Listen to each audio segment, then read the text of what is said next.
all for coming out and celebrating with us. So if you could please find a seat, or if you're comfortable standing, there's plenty of space in the back.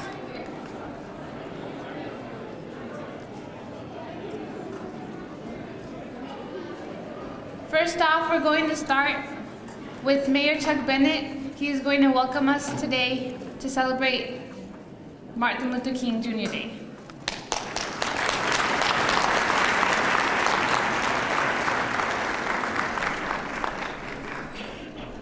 Well, good morning. Good morning.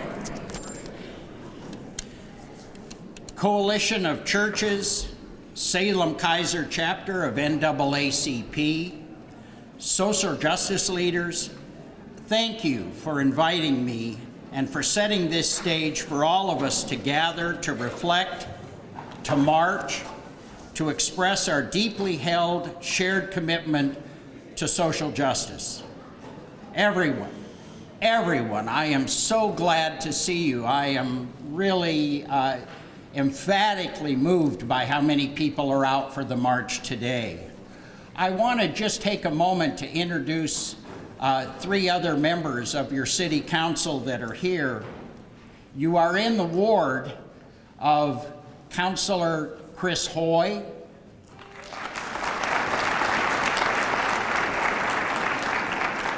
also here are Councilor Kara Kaiser and Councilor Tom Anderson.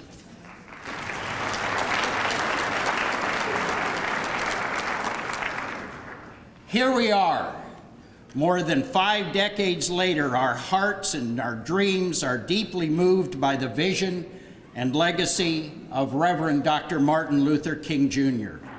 In these years, so much has happened, and yet our hearts are right back to over 50 years ago, when Dr. King's leadership sang out across the country, across racial communities, and changed the lives of all of us. Today's theme remains civil rights and social justice. The struggle continues. Is Salem beyond the struggle? Sadly, no. As people who have experienced discrimination know so deeply and so personally, but we are capable of great accomplishments. We shall overcome, but like you, I too believe we will have to continue the hard work of overcoming. We have great building blocks in each of you, in the leadership that put us together today on this Monday afternoon.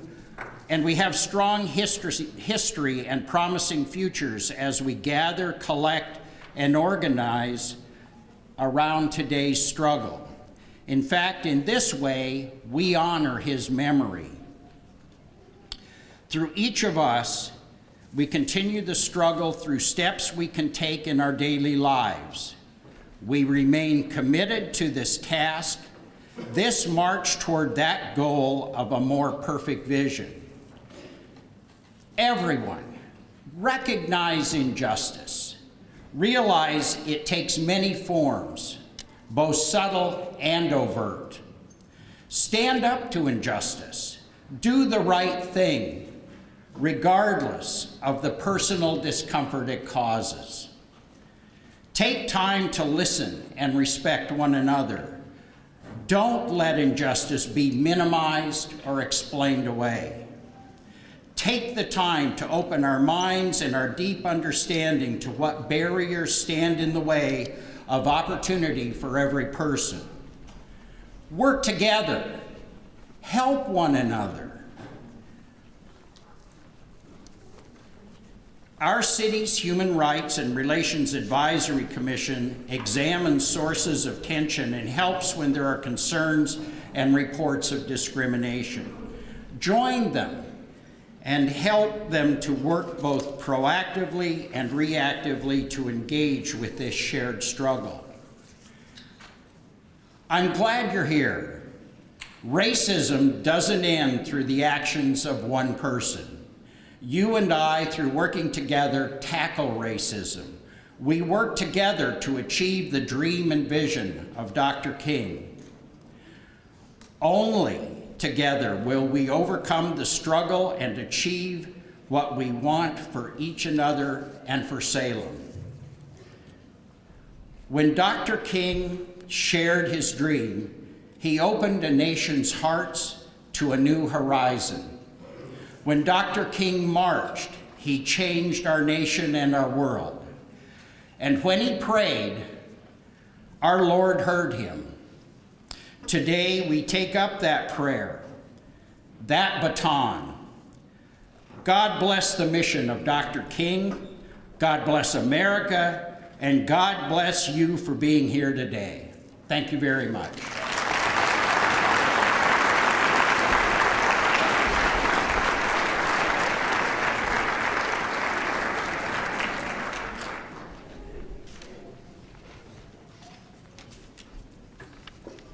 I want to thank the mayor once again for speaking and welcoming us.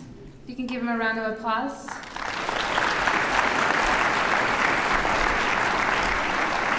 Next up speaking, we have the president of the Salem-Keizer NAACP. Sorry, first up, we will have Christy Perry welcome us from the school district. So, the superintendent. So if you could please welcome the superintendent, Christy Perry.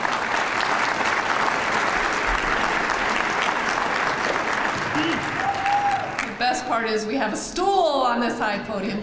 Welcome to MLK High School and to Salem-Keizer School District. We are really thankful that you came to our campus because we have so many bright and talented youth in our community. And I think being in a school helps us realize our why. So if I could have, well, let me do one thing first. I have a couple board members here today. I want to introduce you to Chuck Lee, our vice chair of the Salem-Keizer School Board. And then I also saw Marty Hyen here, who's also on the Salem-Keizer School Board. There's Marty. And do I have any other board members that snuck in? All right, so if you are a student of Salem-Keizer School District, would you stand up? And if you're some of our students with your signs, would you come behind me? If you're a student in Salem-Keizer School District, stand up. I see you here, stand up. Stay standing. Stay standing, stay standing. There they are. We got some more of them.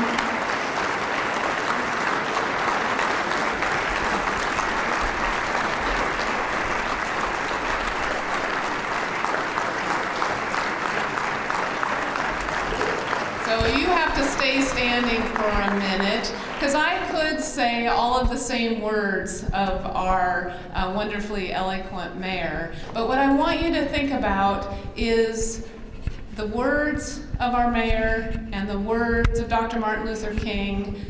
This is our why. And if we have a question about whether we should stand up, whether we should fight for a different future, this is our why right here. So to our students, I want to say to you, I think you are talented. I think you are bright. I look forward for what this group of students can do for our community and for our future, because how many students get up on a holiday Monday to be a part of something that's bigger than themselves? So if you look around, these students are our future, and they are why we need to continue to work to make Salem and Keizer, Oregon better than we are today. We have great relationships, we're making great progress, but we all know we are not there yet. We are not there yet in closing the achievement gap. We aren't there yet in not having some racial difficulties as a community.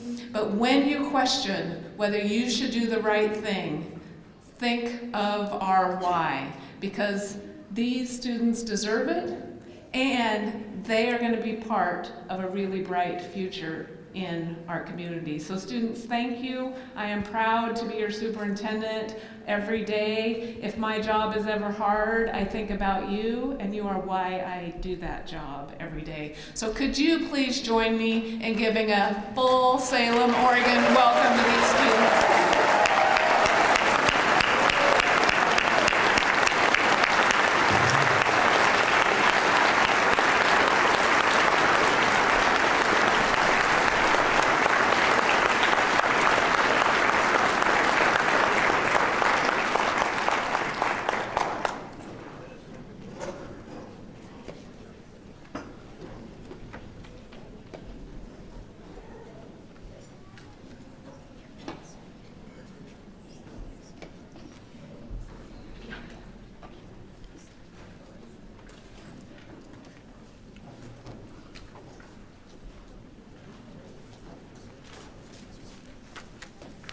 Thank you so much, Superintendent Christy Perry and the students of the Salem Kaiser School District.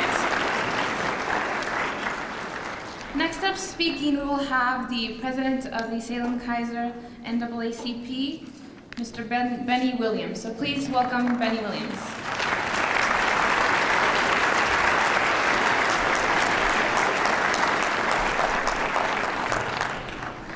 Well, I don't need a step stool. Good morning. Good morning. Boy, I tell you, not only is this a special day, it's made more special by all of us that's here today. You know, the NAACP, the Salem Kaiser branch of the NAACP, has been very, very involved in our community and throughout our community. This morning, and it's still morning as we speak, this is a real delight for me, and I want all of us to take the same delight. We have a turnout that we could not have projected. You know, this march is the third year in a row that we've organized a march to represent and reflect the importance of the life and times of Dr. Martin Luther King Jr. This year we wanted to be even more inclusive and more broadly based in the participation of this march. Why? Because in the last year, we've seen our society, our communities, and our lives take a dramatic shift. And I have to say, from my perspective, not necessarily for the better. As we stand here today, or sit here today, and we talk about Dr. Martin Luther King, let's understand a couple of things, if you would. Today is his actual birthday, January the 15th, 1929. He would have been 89 years old today had he lived. But 2018 marks the 50th year that he was assassinated and taken away from us. Let's do the math. He was 39 years old when he passed away. And yet we're here today on a national holiday basis because in those 39 years, he accomplished so much, and that accomplishment is reflected in all of us that's here today. Because here's what I'm alluding to. It is so important to understand that when we come together, respecting one another, helping one another, progress doesn't simply happen, it comes about. We need all of us together to understand the times that we're in. The superintendent just acknowledged our students here, and they are to be acknowledged because they are our future. But the adults in the room are so critical to their future. They're critical to their future because unless we end up understanding by showing them as adults that we can not simply get along, that we can work together. That we can work together and accomplish and not turn back the hands of time, but move forward on a collective basis to make sure that all of us are moving and having access to our civil rights and to what we call social justice. I stand before you on behalf of my branch, and I've got some of the officers here and committee chairs. The NAACP is 108 years old, 109 years old this year. And for anyone who may or may not, and it's not a critical assessment of folks' understanding of who and what the NAACP is, but I would simply tell you this. 109 years later, we're still as relevant as when we came into being. And here's the basis for the relevance.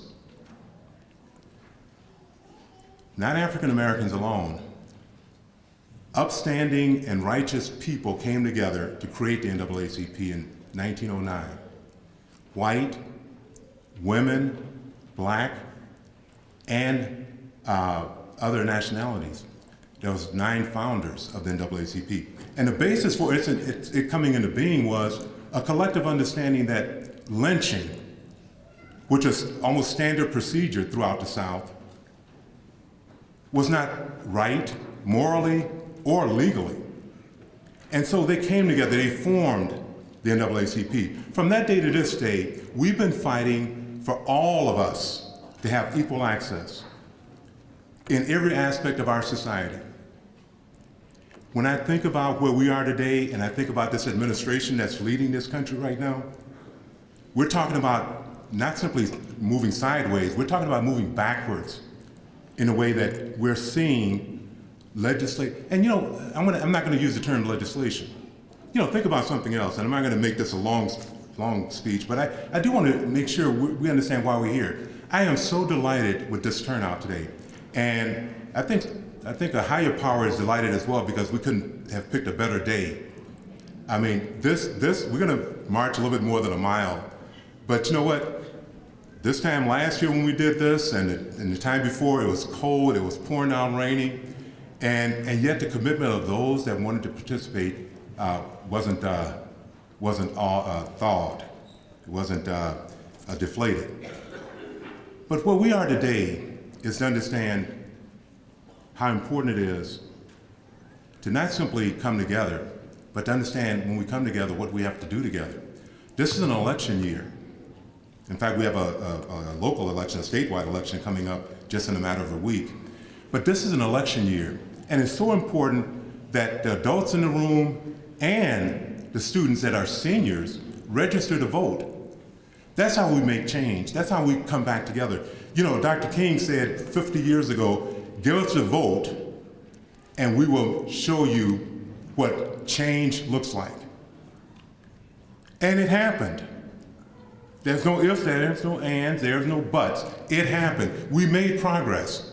And now over the last year, it's as if it never happened, because through the stroke of a pen, through executive orders, we're seeing all kinds of reversals of what has come to be, or was thought to be, accepted practices and accepted joint understanding of how we move forward together.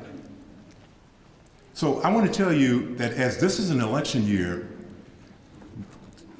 register, get out and vote. Our young people need to see their parents, their relatives committed to understanding and believing in them by voting, and voting in a manner in which is reflective of all of our children having access, all of our children having the means. As I wind up my remarks, let me do this with you. We've got a table in the back, the NAACP, with membership forms. We've had success locally because of you all in the room. The membership in this branch has grown tremendously. With membership, we end up showing that there's a collective will. And when you have a collective will, the people that we elect to hold office, whether it's on a local level, a state level, or on a national level, pay attention. That's what we have to do. We've got to get these folks to pay attention to what it is that all of us in the room are all about. And that is being fair, having an understanding that we don't move forward separately. We certainly can move backwards separately. You know, when you have a stroke of a pen through executive orders, that's where we are today. We're seeing so much progress being turned back. On a legislative level, I would say this. We've got an administration, a White House, that through executive orders is doing business. And we've got an elected body that is sitting idly by. There's only one piece of legislation that the US Congress signed off on that has become law, and it's, this is being personal here, but it's probably the worst piece of legislation that's come along, because this tax bill is going to have some negative ramifications for all of us. For all of us. But that's the only thing that the Congress has signed off on this whole year, the year of 2017. Not a single other piece of legislation that this administration put before the Congress got passed. In a way, that's a good thing, because he was trying to undo health care as well. So listen, what I would like to say as we move forward in this program, why we're here today and why we're going to have this march is to show not simply the city of Salem or Kaiser, and not simply the state of Oregon. We're here to show collectively anyone and everyone who sees us that we've got a joint commitment of moving our city, our state forward. And in this local community, that our children, who we keep talking about is our future, they don't have a future without us acting. So let's act. Let's show all that we're on the same page. Join us in the NAACP as one of several social justice organizations here in Salem and Kaiser. But I want to encourage us to understand that it's not just this day. This is the beginning of what I will hope is going to be a commitment throughout the whole year, that come November, when we have national elections, we're going to show the country how important it is to look at where Oregon and the city of Salem has been since January of this year, come November. Because we've got to end up having it understood that unless we're on the same page, things continue to go sideways and backwards. Lastly, let me just say this. We talk about education on the local level in the city, the Salem-Kaiser School District, on a state level, the Oregon Department of Education. These are people that represent us. Not the majority, not the minority, all of us, all of our children. And we have to hold them accountable. That's what this branch is doing through our education committee. That's what we're doing as a leadership. We have to have it clear that we're not looking to take advantage of anyone, but we're looking to have every one of our children having access to a quality education. And in that classroom and in the school, including here in McKay High School, that the administration, that the faculty looks like the students that they're teaching and that they're managing. And that doesn't happen arbitrarily. That happens because we have to demand it. And so I ask you to join us, and let's be on the same page and understanding that when we all come up together, we all succeed. And anybody that's behind, we bring them with. This is not about being personal and being selfish. This is about understanding that when any one of us falter, it's our responsibility to help them to get up and back on their feet and move forward. So I want to thank you all. I'm going to have some more remarks as we get ready to march a little bit later. But listen, I can't tell you strongly enough how pleased and proud I am to see all of us here this morning, now afternoon, and that we could be someplace else. There's no ifs about that. But we are here. And if we're here and understand by looking around who we see, who we can who we network with, who we're communicating with, we understand that it's not just our own individual families that's important. It's the collective family that's important. So thank you for being here this morning, now afternoon, and we've got some other speakers coming forward, so thank you very, very much.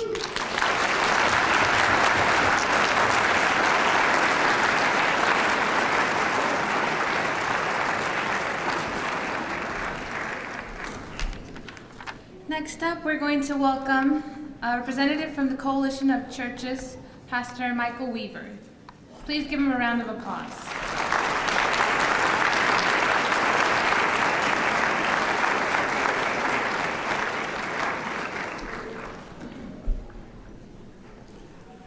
Thank you. I won't need that stool either. Amen. Amen. First of all, I'd like to give honor to God, my Lord and Savior, Jesus Christ. Amen. Can I get an amen? Amen. You see, we're not here by our own process, our own decision. There's a higher power that directs us, praise God. So I'd like, I got up this morning and I asked myself, what am I going to talk about? Benny said I had 5 minutes, and I'm going to tell you now, I'm not going to use it all. But I would like to just focus on 4 comments. I happened, at the direction of a young lady at a church service last night, I listened to an interview that our previous president, Barack Obama, gave to an audience hosted by David Letterman. And his first point was,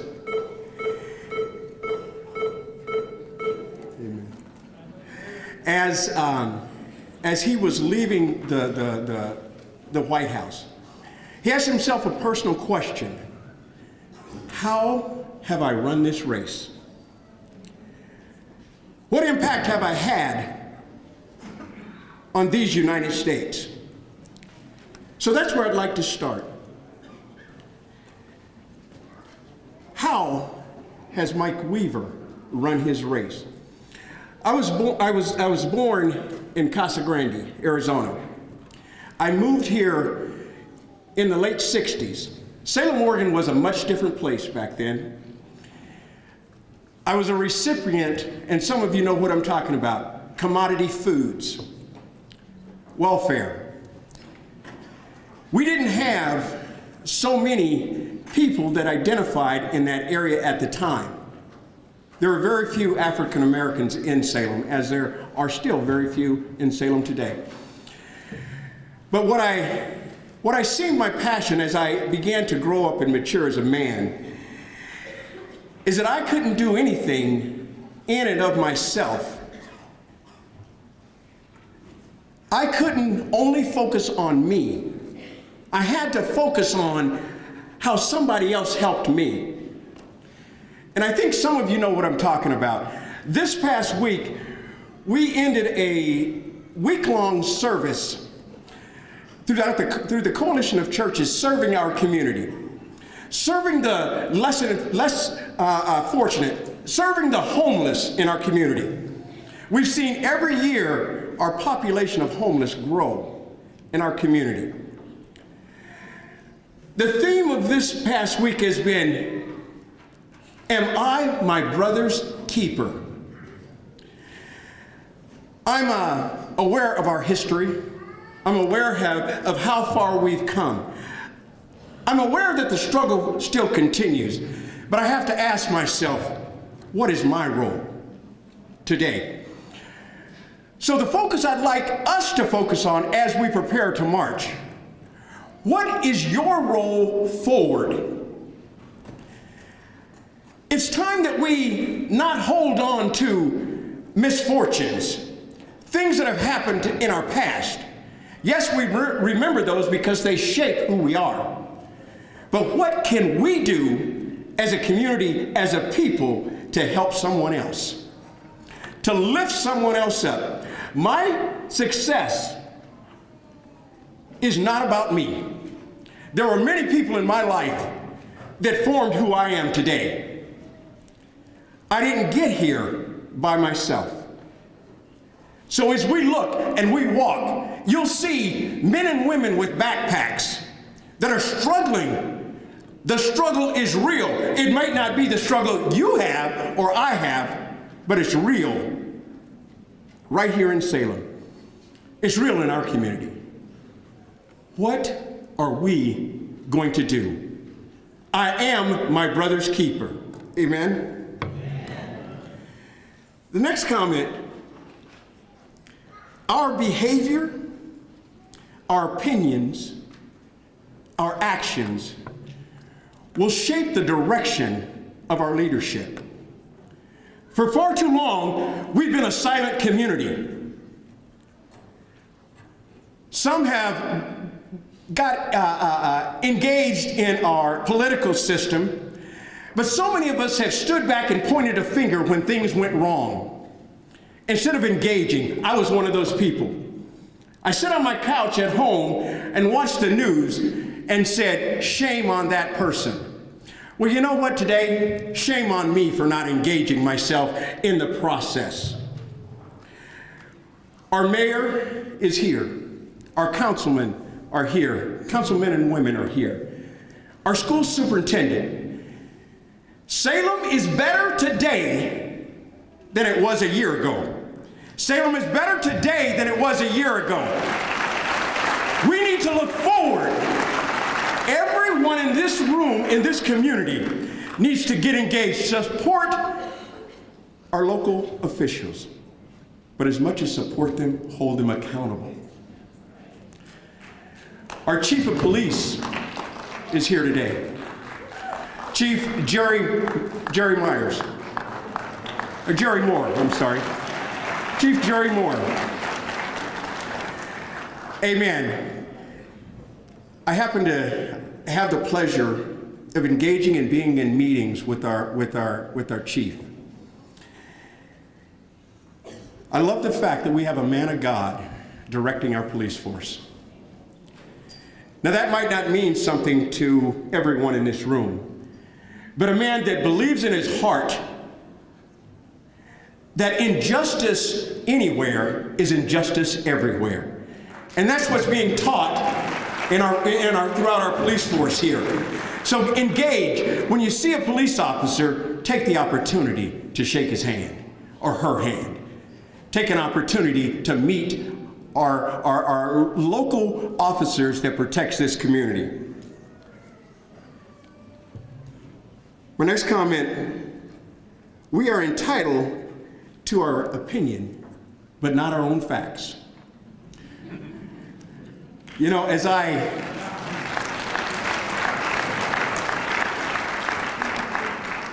you recognize what your opinion is and you recognize what the facts are. I just want to say this. Take time to get the facts straight. Take time to get the facts straight. If you get all your news from social media, well, what can I say? Go to the council meetings. Go to the school board meetings. Get engaged.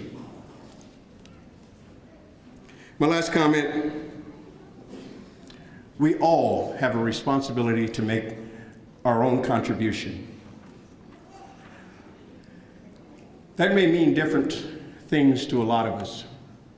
Amen? But what it means to me is I didn't get here by myself.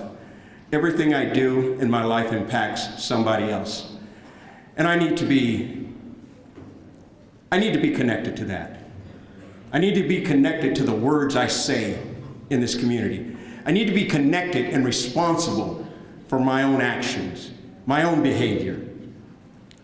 I'm not waiting for someone else to do something. We need to do something. We as a community need to do something. I'd like it, as I close, I'd like every member of the Coalition of Salem Churches, if you're not standing, to please stand.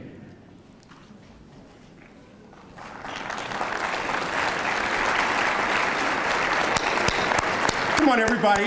Let's give them a round of applause. Praise God.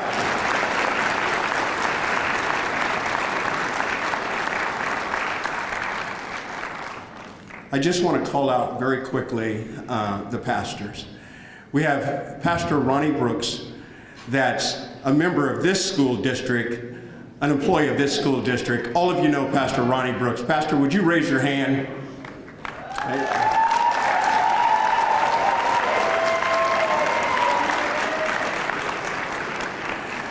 I believe Bishop Wade Harris is here. Bishop, if you're here, would you raise your hand? Amen. If he's not here, speaking on his behalf, Bishop has, for a number of years, has been engaged in community involvement, in giving back, in providing homes for the homeless, providing transitional homes for those coming out of the prison system, for those less fortunate. So as we go forward, we just need to recognize some of the good things that are happening. Also, I'd like to recognize Pastor Sylvia Taylor. I think she's here from Pauline Memorial. Amen. I'd also like to recognize Pastor Andrew Miller from Salem First Free Methodist Church is also here. Amen.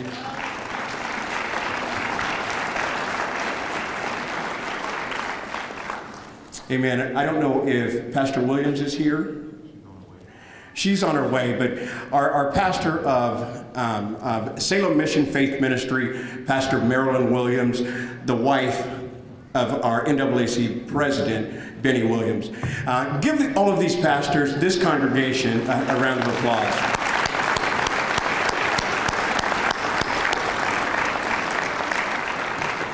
I'll close like this. As we march today,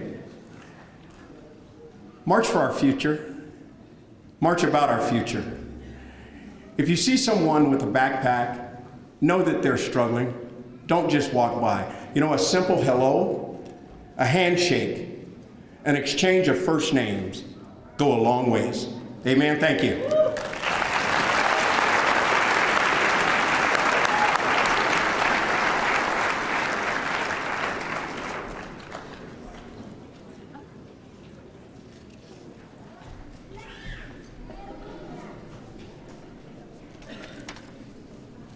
Thank you to Pastor Michael Weaver.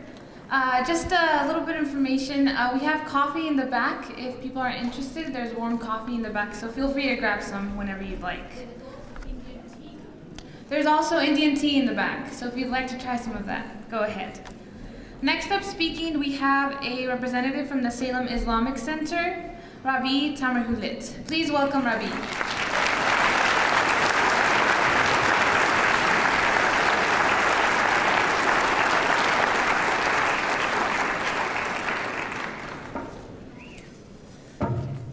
Sisters and brothers, Assalamu alaikum, and God's peace on you. What a beautiful rainbow I am witnessing today. A rainbow of beautiful human color. This is the miracle of God's creation.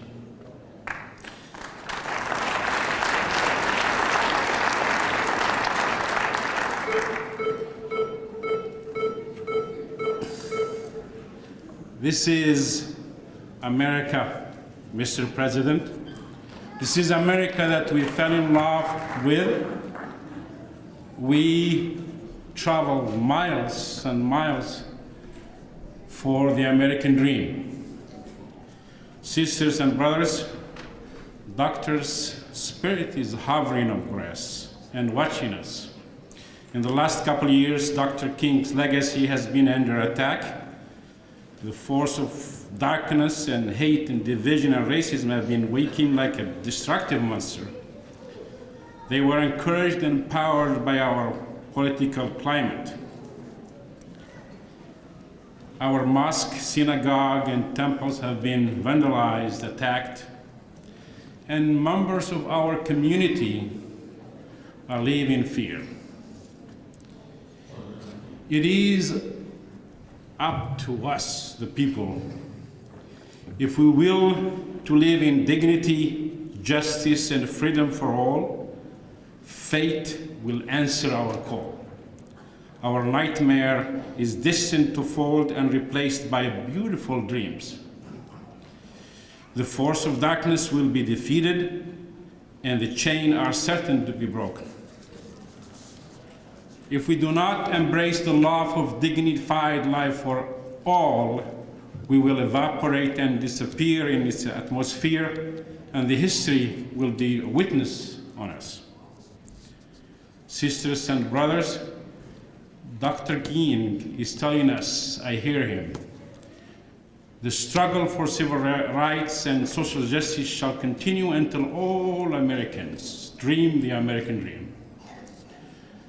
Thanks God for giving us this day. Thanks God for giving us Dr. King.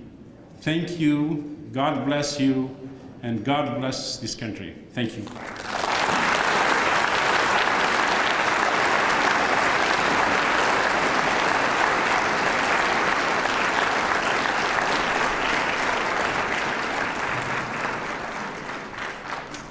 Next up speaking, we have a representative from CareWorks and an active community member. Please welcome Emiliana Aguilar Reynoso.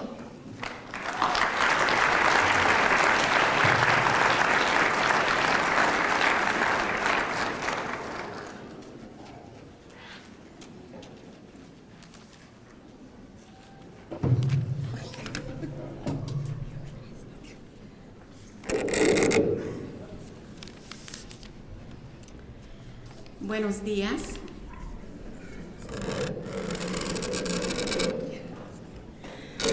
Good morning. Primero quiero agradecer la presencia de cada uno de ustedes First, I would like to appreciate the presence of each and every one of you, y agradecer la invitación que se me hizo para compartir un poquito con ustedes. and appreciate the invitation that was given to me to share a little bit with you all. Mi nombre es Emiliana Aguilar. Soy guatemalteca y madre de 2 niños ciudadanos. My name is Emiliana Aguilar, and I am Guatemalan and a mother of 2 children who are U.S. citizens. Me desplacé a este país porque la comunidad donde crecí fue destruido por los terrores de una guerra que duró más de 35 años.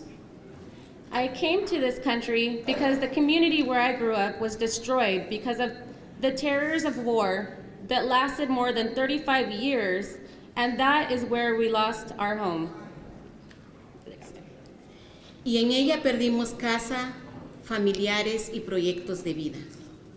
And that is where we lost our home, our relatives, and our visions for the future. Antes de venir a este país,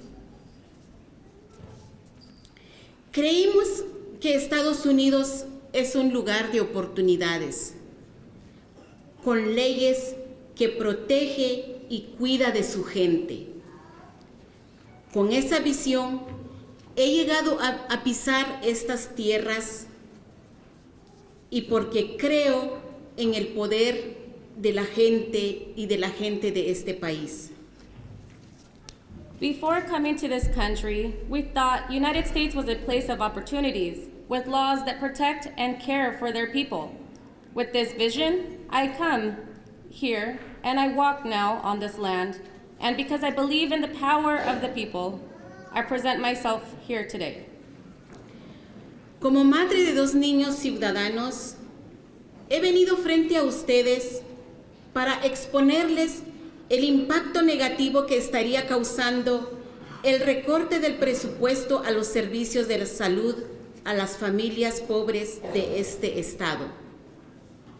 As a mother of 2 U.S. citizen children, I am here in front of you all today to expose the negative impact that would result if we lost health care for our poor families of this state.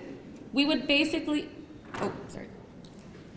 Prácticamente quedaríamos expuestos a enfrentarnos a serios problemas de salud de nosotros mismos, de nuestros hijos y de nuestras familias.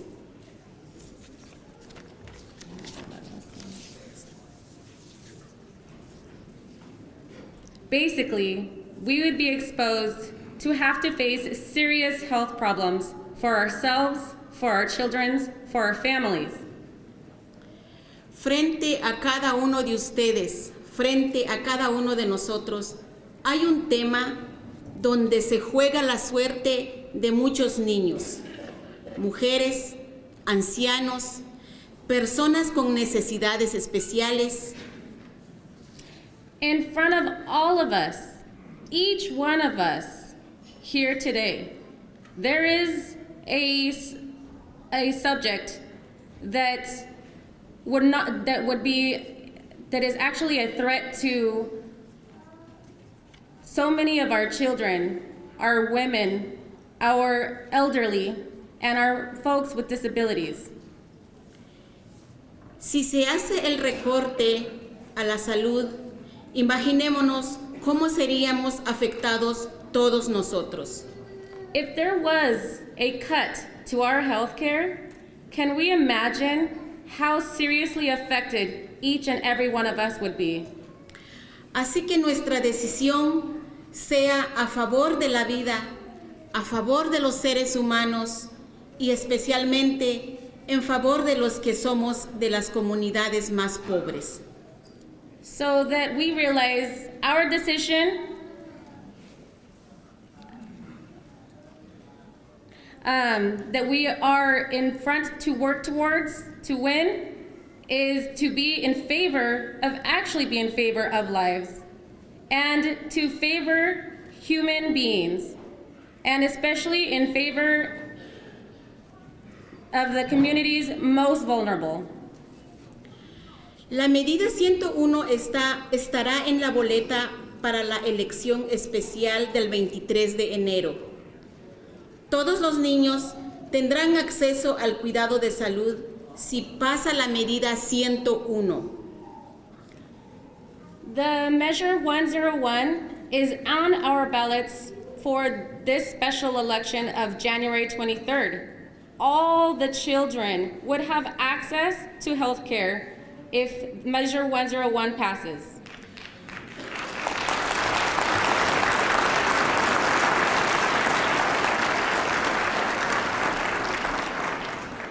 Juntos podemos crear un Oregón más saludable.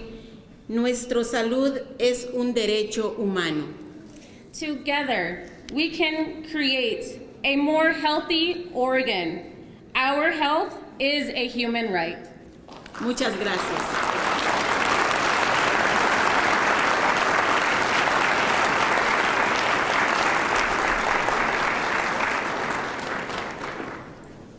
Thank you so much to Emiliana and Belinda for translating. Our next speaker is a labor representative here. Please welcome Mindy Merritt.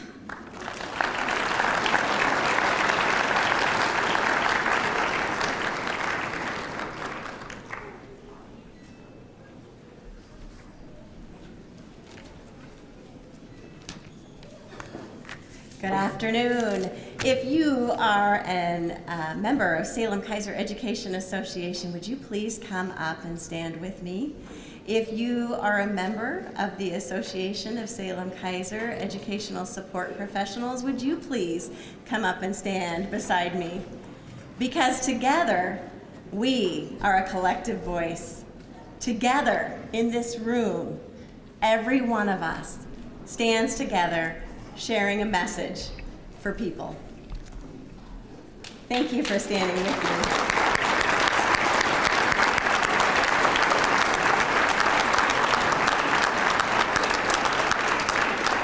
We stand before you today representing over 5,000 Salem Kaiser Education Association members, as well as our Association for Salem Kaiser Educational Support Staff. It is our mission as an association to ensure a quality and equitable public education for every child. It was over 200 years ago when the first labor unions were formed to represent workers. Through unions, child labor laws were enacted, the workday was defined, sick leave became a right, and retirement plans were created. We know that when people come together with a shared purpose, They make things better for everyone.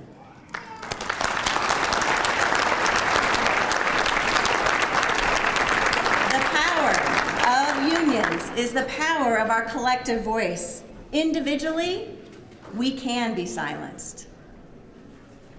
Collectively, we have the power to rise together and stand up for what is right.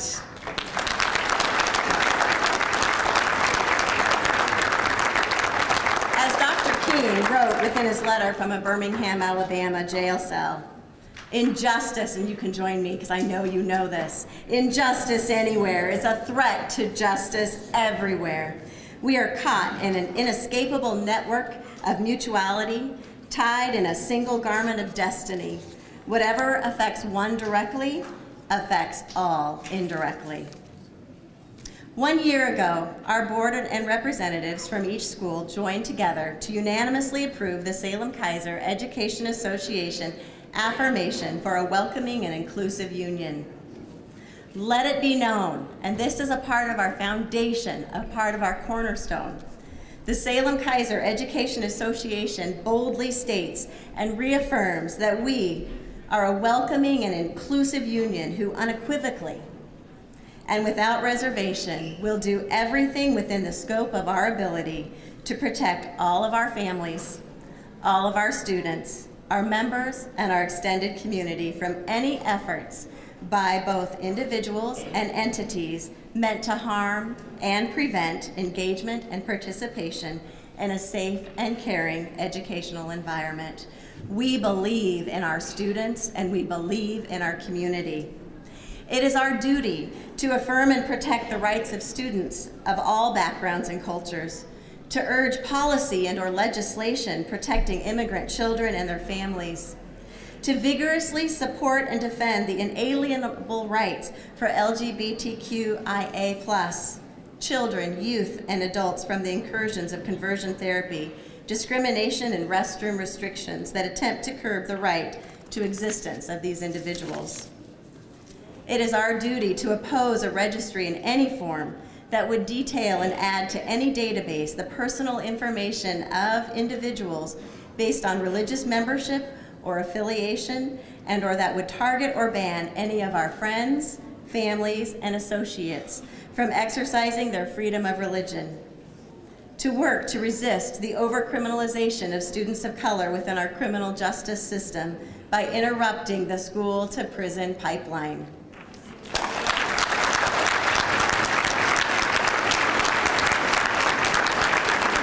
Additionally, our SKEA Board of Directors will support our members' constitutionally protected freedoms who choose to peacefully and nonviolently stand in solidarity with those community partners who reflect our values and work to promote social justice and equity for our most vulnerable constituents. In 1963, Dr. Martin Luther King Jr. wrote in his book, Strength to Love, something that resonates with me today. And as we stand in front of you, the ultimate measure of a man is not where he stands in moments of convenience and comfort, but where he stands at times of challenge and controversy.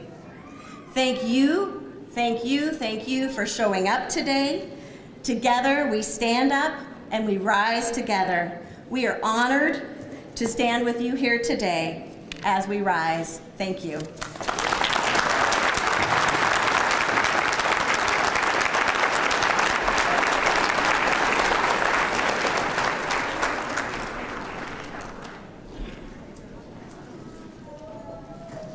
We have two student representatives from the Salem-Keizer School District Student Equity Committee.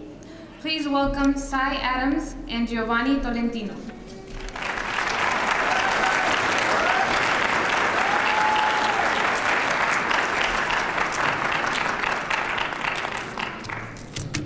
Today, we remember Martin Luther King Jr., a man who broke down great barriers for the fight for equality.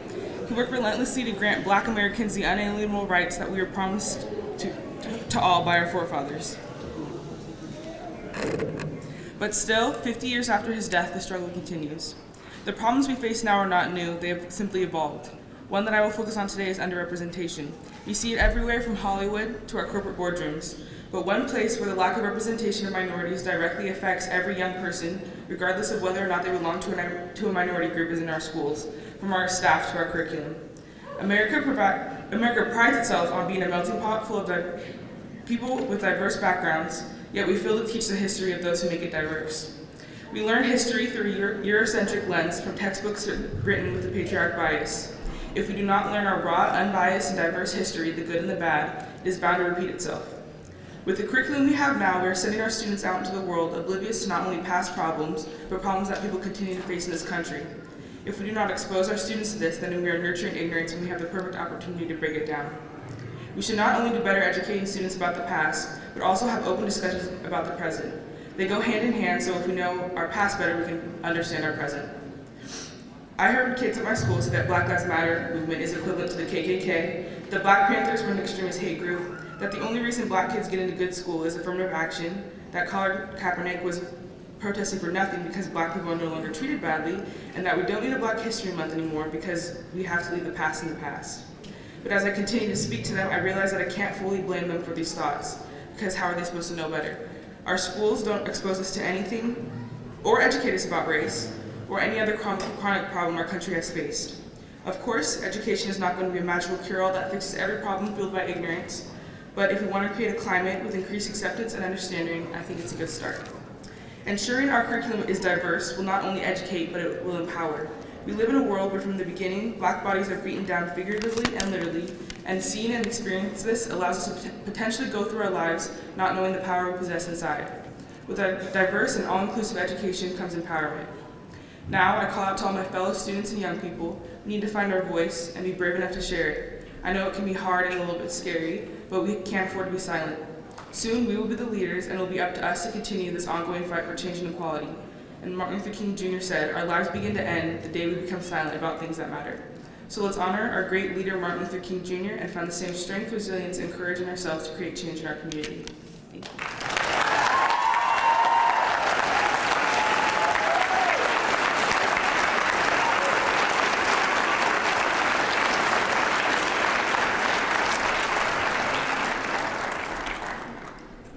Before I begin, I'd like to thank everyone who has made this event and this opportunity possible.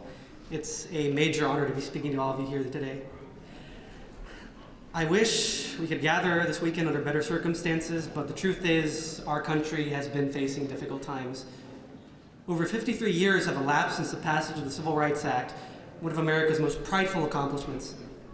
And yet, we enter 2018 with the cry, "We shall overcome," a distant memory, a bittersweet anthem for a cause left unfinished. The struggle for equality has been much more challenging over the past few years than it ever should be in the modern era. Ferguson, Missouri, Charleston, South Carolina, Orlando, Florida, Charlottesville, Virginia. And these incidents just scratch at the surface, barely touching on the entrenched nature of prejudice in our society. Countless names for countless tragedies. It's a challenge to even begin to discuss the extent of institutional discrimination in the United States with the hundreds of thousands of texts written on the subject. But we know the general themes. A broken criminal justice system where police brutality goes unpunished and the lives of minority youth are criminalized. Gentrification, where minority communities are purged from their neighborhoods by an influx of more affluent residents. An imbalance in access to and funding for public works and services. Egregious income and wealth inequality. The list goes on and on and on. Issues like these ask us to look at ourselves not just as individuals, but as entire communities. How do we define ourselves in the face of the struggle? What even is the struggle? And yet, these same moments, as painful and confusing as they can be, are also moments of clarity. We are the guardians of democracy. It is the American people.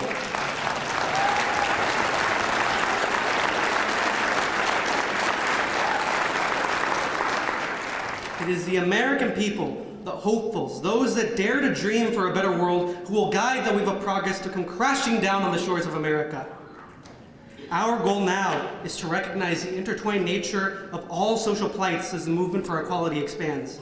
We must fight for racial justice, LGBTQ acceptance, and environmental protection. We must stand against bigotry, corporate greed, and the abuse of communities, not just at home, but abroad on an international scale. Martin Luther King Jr., the man we celebrate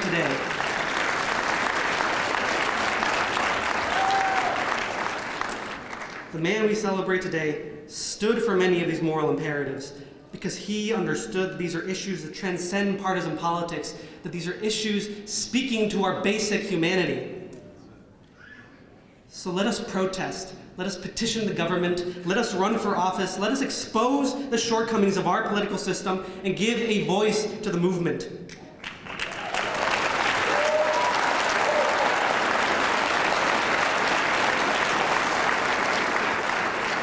Yes, it is intimidating to stand for a cause when it attracts judgment, but this country and the changes it has seen were not built on inactivity. Our founding fathers can attest to that. The revolutionaries throughout this country's history can attest to that. Dr. King himself can attest to that. Only by rising to the challenge will we fully unleash the might of the American spirit and relight the fires of the unfinished movements of our past. The struggle continues, yes, but we shall overcome. Thank you very much.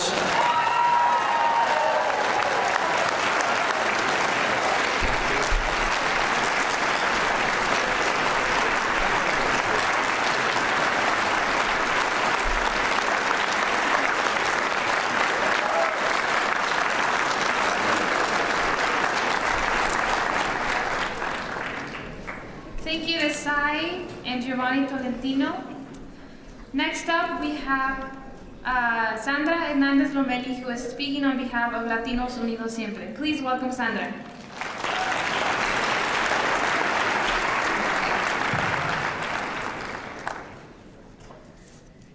On April 3rd, 1968, a day before his death, Dr. King gave his speech at the Mason Temple in Memphis, Tennessee.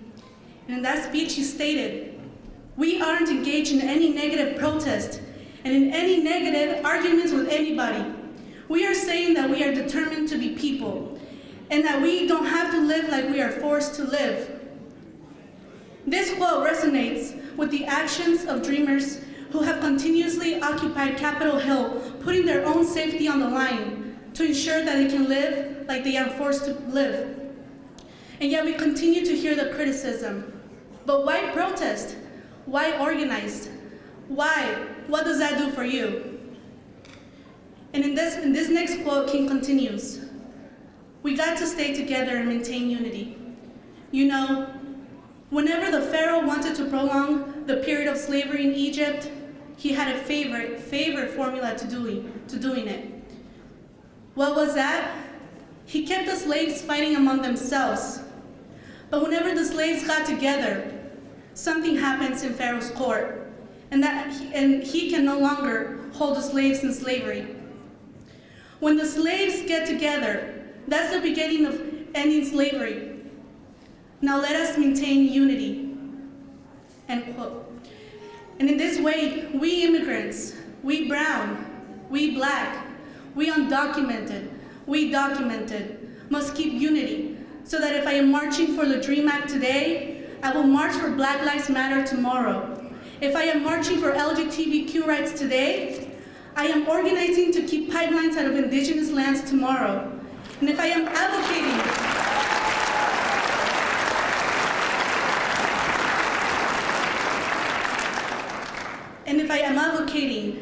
for reproductive rights today, I am also organizing with farm workers to end inhumane labor practices by agricultural industries.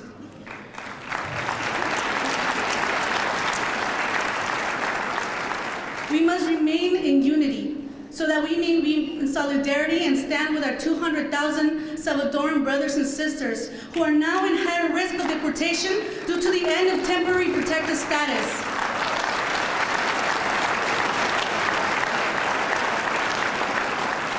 We must maintain unity so that we can demand, not just to our national leaders, but to our local leaders as well, to ensure that they are using their power to protect our communities. What does local protection look like? Sanctuary cities, sanctuaries in their schools, rent control, so that working people of color and immigrants are not pushed out of their communities. Access to free and quality college education, so that we may close the generational gaps of people of color not accessing higher education. And ensuring that people are put before profit, even when speaking about small businesses. And lastly, closing alternative schools that put our youth of color in the prison pipeline.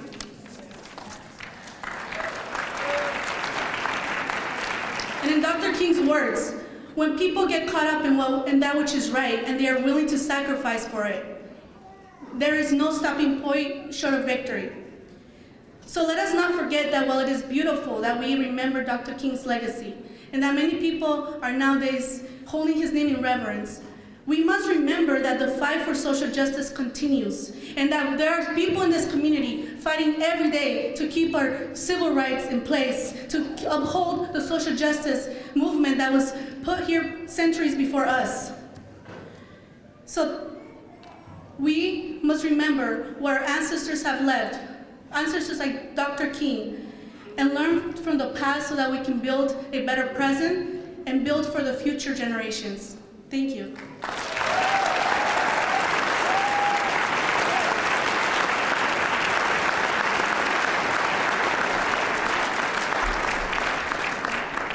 Thank you to Sandra.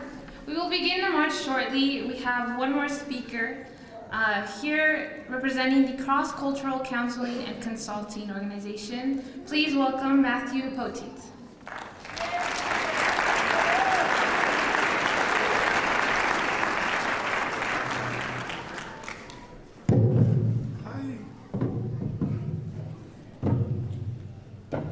Just kidding. Can I have that young man and young woman come back up here and read my speech? Wow. Absolutely phenomenal. What a beautiful day for a birthday party. My name is Matthew Poteet. I'm a father, I'm a grandfather, a husband, a son, an uncle, so much more. I'm grateful to be here today with all of you. Again, beautiful day for a birthday party. In the words of Chief Arvil Looking Horse of the Lakota, Dakota, Nakota Nation, he says, "Know that you yourself are essential to this world. Understand both the blessing and the burden of that. You yourself are desperately needed to save the soul of this world. Did you think you were put here for anything less?" We learn as babies that life is a struggle. We begin by being helpless, dependent on others to keep us alive. We grow stronger. We push ourselves up. We learn to crawl, learn to take those first steps. And we fall down many times. Sometimes we get hurt. We always get back up, and we learn to stand. We know that in 2018, things are not equal. We know that some people have to work harder than others. We know that some things are not fair. We know life is not fair. We know that oftentimes protecting the integrity of the institution becomes more of a priority than the livelihood and wellness of the people. We know we still have to work hard. It would be nice to think that in 2018, Martin Luther King Jr.'s dream has come to fulfillment, but we cannot be naive.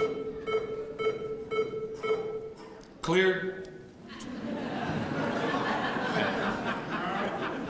We still have identity politics. We still have constitutional language and laws that declare some people more human than others. We still have the KKK marching in the streets and laws that protect their rights to be racist. We still have marginalized, disenfranchised, and at-risk groups of people. If we don't know where we come from, we can't see where we're going. As those young people said, education is key. A provision from the Oregon Constitution read, "No free Negro or mulatto not residing in this state at the time of the adoption of this Constitution will come, reside, or be within this state or hold any real estate." Former Oregon Senator Abel Gordley and among other people, worked tirelessly to get that language removed from this Constitution. They were successful.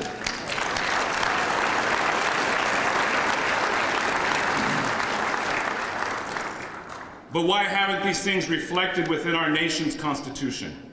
Why are things still different depending on race or color? Why is that language still in our national anthem? Why do we still use those things? Why do they still identify us? We know from our country's history that you can help create a country while giving smallpox blankets to human beings and have universities named after you and statues erected in your honor. You can be remembered for ending slavery while also hiding the ordering of the largest mass hanging in U.S. history. We know that the Berlin Wall symbolized lack of freedom. Yet we have discussions of divisiveness by our leaders today to build a wall in our country. What do we want to be remembered for? Yes, the struggle is real. But we are who we were created to be by our Creator. We have our own ways, and we can become who we choose to be. We were born into that right. We aren't becoming somebody, we were born somebody. Human beings or human laws should have no jurisdiction over that. If you look around this world that we live in, outside of the natural world, everything is man-made up here.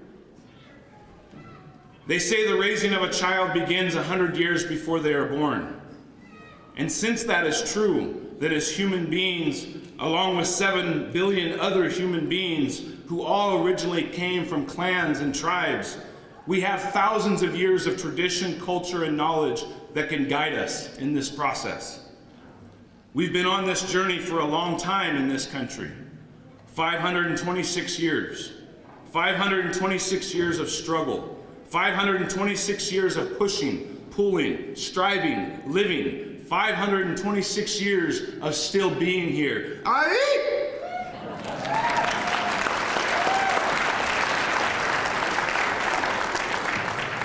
We all survived Columbus and the sickness he brought to America.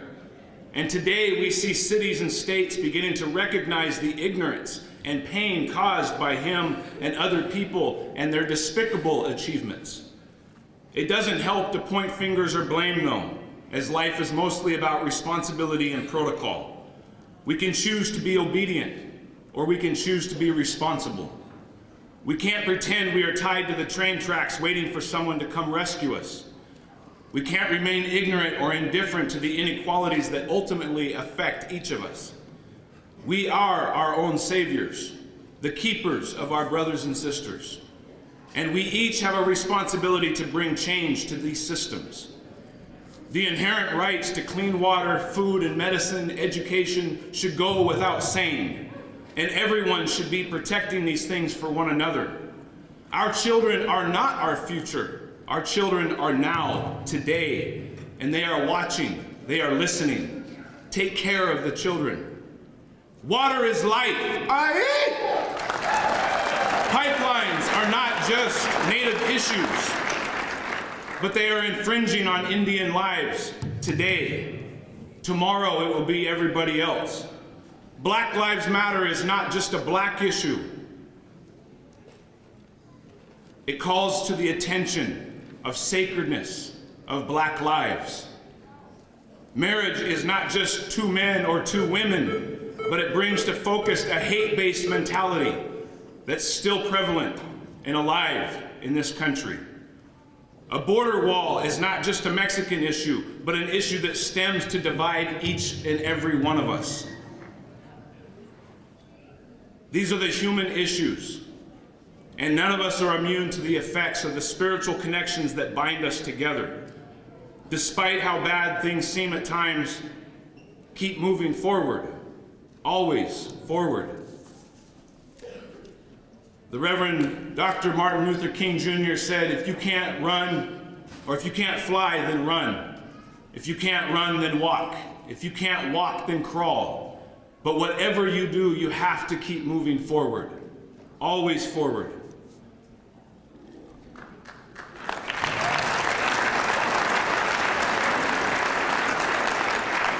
you are feeling helpless, help another. If you're discouraged, encourage others. Stay in your prayers. Tell your children the truth. Follow your heart and honor the life you were given. Be a good human being. Stand up to injustice. Speak your mind, even if your voice shakes. I want to leave you with a song. This was given to the American Indian movement back in the late 60s by a Northern Cheyenne family. And the American Indian movement, they picked it up, and it became kind of a national anthem for the movement. Before that, it was a ghost dance song. It was a healing song. And so I think it's appropriate today.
Wow.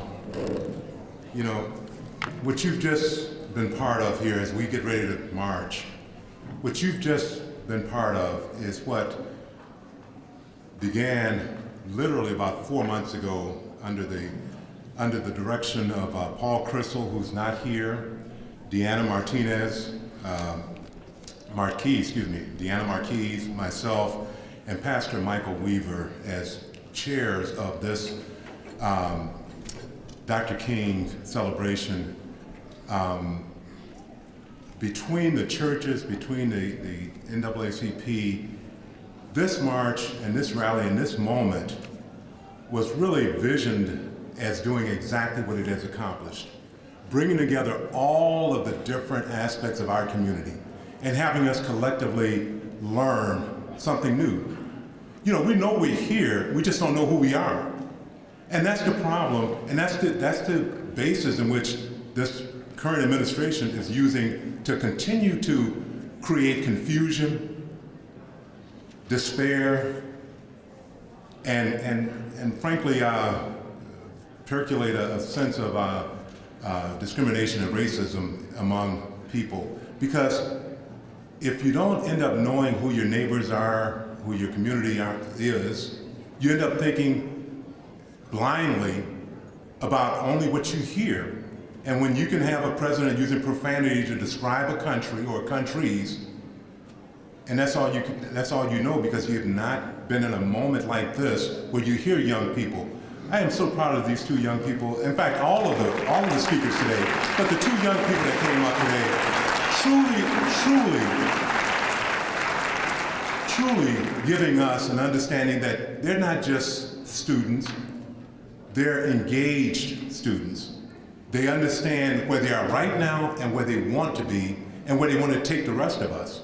And that's what I said at the beginning of this about the adults in the room, because that's what we are. The vast majority of the people here are the adults in the room. And we need to understand that it's not about silencing our young people, nor is it about acquiescing to everything that they want. What it is about is understanding that they do have some strength of understanding of what they're going through and what they'd like to see become true. So I want to say to everybody that's here, and as we get ready to march, I'm going to give some instructions out here. What you've just spent the last hour hearing is what Salem Kaiser is. It truly is that reflection. And we're in an appropriate place for it, because the MLK High School is where we send our kids out after they have gotten 12 years of education and send them out into the world to become productive. So I want to encourage us, I want to remind all of us that we have young people who really do reflect the two young people that came up today, Sivan and Genevieve, if I pronounce their names correctly. Listen, I am so proud of them and the last speaker. The Native Indian community are the founders of this country. When we think about it, and you think about the song that he just shared with us and his words, everyone here is immigrants into this country. And yet we think at any given moment that we're the ones that brought this about. So listen, I'm not going to preach any further, but here's what I will tell you. Thank you for being here. Now what we're going to do right now, we're going to end up, the march is from MLK High School over to Lancaster on the west side of Lancaster, on the east side of Lancaster, going south down to Center Street at Lancaster Mall, crossing over Center Street and coming back on the west side of Lancaster, back up to Wolverine and back over to the school. Of all of the speakers that you heard, there was no anger and sense of denigration expressed. This is all about having everybody understand that there's concerns out here. And when the NAACP talks about the struggle continues, it continues for all of us in one regard or another. So grab a sign. Actually, no, I knew this. The Grand Round Color Guard is going to be at the front door, and it's going to lead us. It's going to lead us over to Lancaster Drive, and then we're going to start the march.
relax. Make sure we all turn our signs so they can be read. And don't be afraid to smile and wave, okay?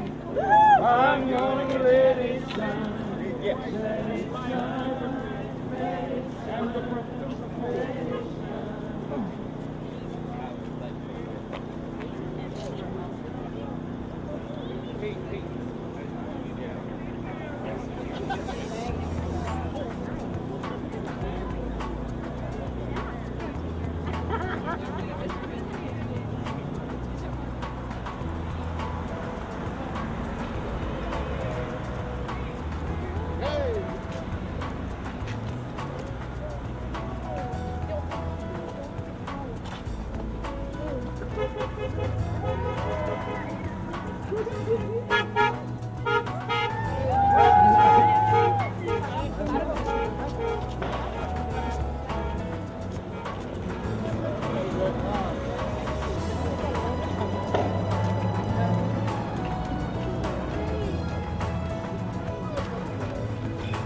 I knew the guys really well.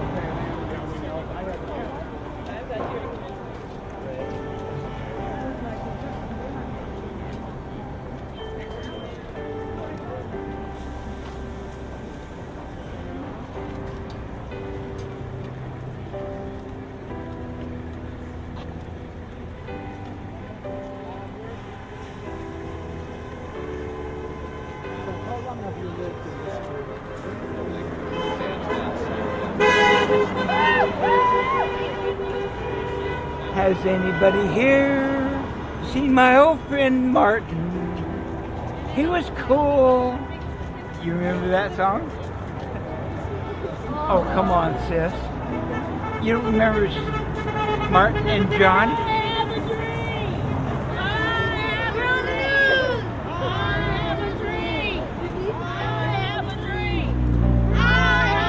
You don't remember that song in '67?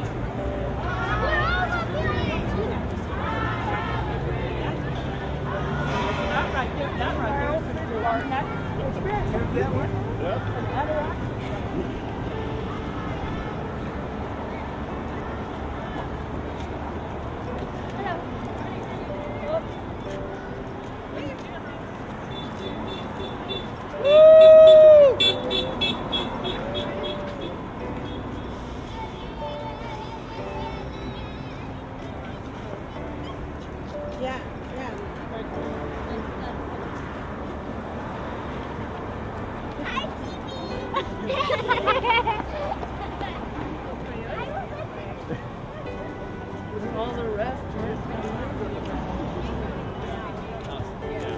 So her and Kevin